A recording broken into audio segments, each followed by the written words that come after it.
Bismillahirrahmanirrahim. Assalamualaikum warahmatullahi wabarakatuh.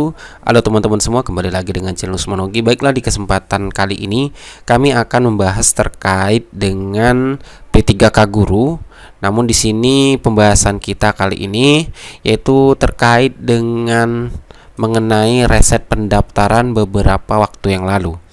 Karena di sini kami mendapatkan informasi di portal informasi guru P3K. Sepertinya hal ini penting untuk teman-teman ketahui karena ini berkaitan dengan nanti bisa tidaknya teman-teman ikut seleksi kompetensi pertama. Meskipun sudah lolos, apakah bisa ikut di seleksi kompetensi pertama? Maksud kami, apakah sudah lolos seleksi administrasi nanti, apakah nanti teman-teman bisa ikut seleksi kompetensi pertama? Ini terkhusus untuk guru honor negeri, teman-teman. Oleh karena itu, silahkan simak videonya sampai selesai. Dan seperti biasa, bagi rekan-rekan yang baru pertama kali menemukan channel ini, jangan lupa untuk terus mendukung channel Usman Ogi agar terus berkembang dan pastinya selalu memberikan update terbaru terkait dengan info-info pendidikan atau seputar CSN di tahun 2021. Oke, langsung saja kita ke informasinya.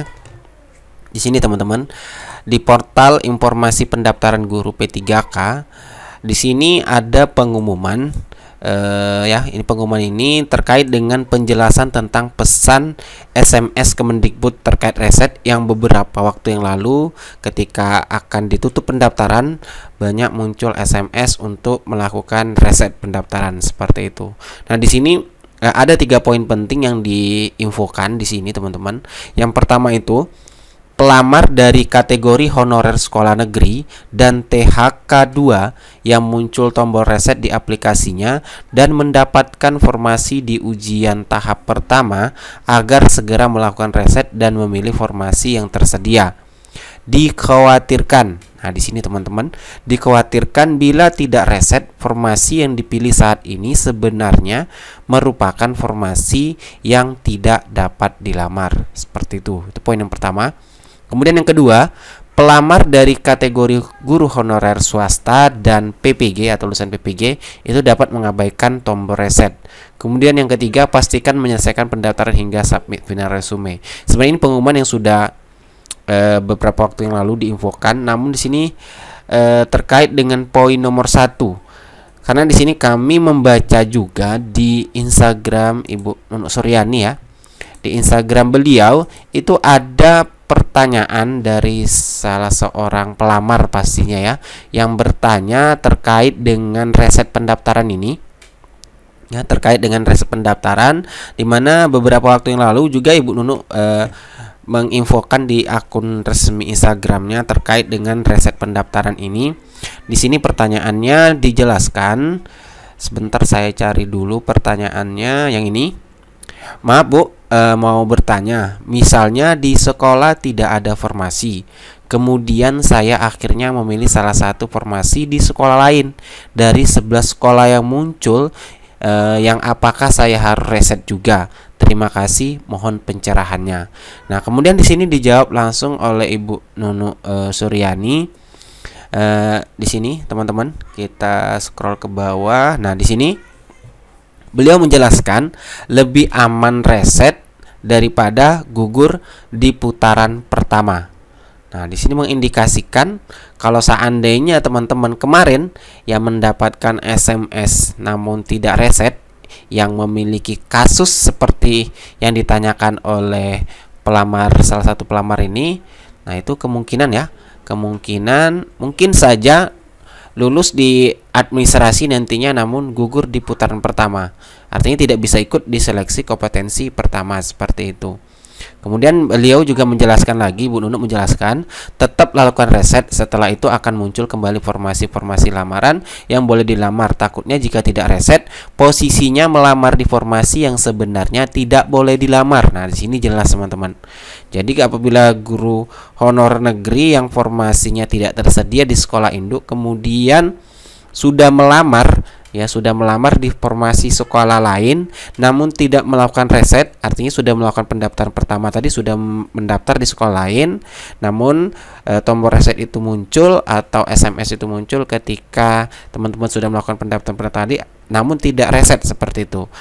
Nah, ini dikhawatirkan yang sudah dijelaskan Ibu Nunuk, itu dikhawatirkan nanti di putaran pertama gugur atau formasi yang dilamar itu tidak boleh dilamar sebenarnya, seperti itu.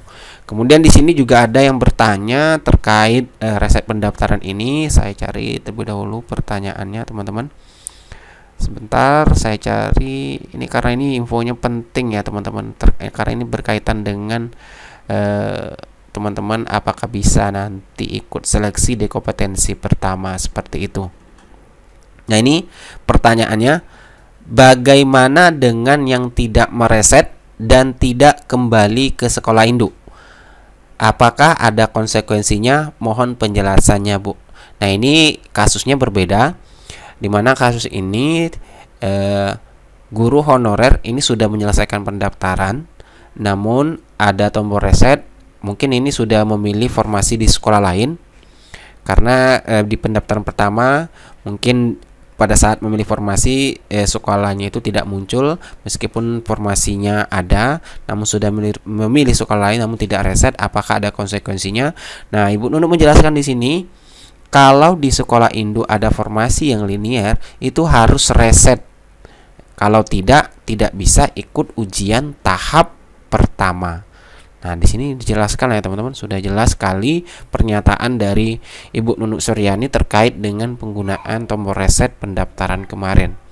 Tentunya ini nih kabar yang jangan sampai nanti ketika teman-teman sudah mencek hasil lolos tidaknya teman-teman nanti di seleksi administrasi, namun tidak bisa ikut di seleksi kompetensi pertama. Nah, ini adalah penjelasan terkait hal tersebut ya. Barangkali teman-teman termasuk ke dalam kondisi yang seperti ini ya, yang ditanyakan salah seorang pelamar kepada Ibu Nunuk Suryani, seperti itu. Jadi silakan dipahami. Kemudian di sini kita lihat lagi. Terima kasih, Bu. Nih jawabannya lagi. Terima kasih, Bu. Lalu jika kami tetap memilih sekolah lain, berarti ikut tesnya di tahap 2 kah, Bu? Kemudian Ibu Nunuk menjawab, iya, Mbak. Nah, seperti itu ya. Kemudian ada juga yang menjelaskan seperti ini. Maaf meneruskan pertanyaan di atas, Bu. Jika di sekolah induk formasi yang dibutuhkan hanya 1, namun di sekolah lain yang dibutuhkan 3, apakah boleh tetap melakukan reset dan memilih sekolah lain yang dibutuhkan 3, Bu? Karena peluangnya lebih besar. Kemudian kita lihat di sini tidak ada jawaban dari Ibu Nunuk Suryani ya. Nah, terkait hal tersebut tentunya menjadi kabar yang tidak baik ya bagi teman-teman. Mungkin yang sudah lulus, kabar baiknya teman-teman mungkin lulus nanti di seleksi administrasi namun tidak bisa ikut di tahap pertama, seperti itu. Ini khususnya untuk guru honorer negeri dan STHK 2, seperti itu. Namun kepastiannya silakan ditunggu saja teman-teman terkait dengan hasil seleksi administrasi, karena berdasarkan info dari Sekden Ditjen GTK juga Ibu Nunuk, bahwasanya pengumuman untuk seleksi administrasi P3K guru itu nanti akan diumumkan hari ini, tanggal 3 bulan Agustus pukul 23:59 waktu Indonesia Barat. Jadi silakan dicek nanti tengah malam. Silakan bergadang untuk mencek hasil dari seleksi administrasi P3K guru tahun 2021. Semoga hasil yang diinginkan itu lulus semua untuk seleksi administrasi, dan tentunya teman-teman yang mengikuti seleksi tahap pertama semoga bisa lolos dan manfaatkan kesempatan dan juga afirmasi-afirmasi yang diberikan oleh Kemendikbudristek terkait dengan pelaksanaan seleksi P3K guru di tahun 2021. Sekian informasi yang dapat kami sampaikan, semoga bermanfaat. Assalamualaikum warahmatullahi wabarakatuh.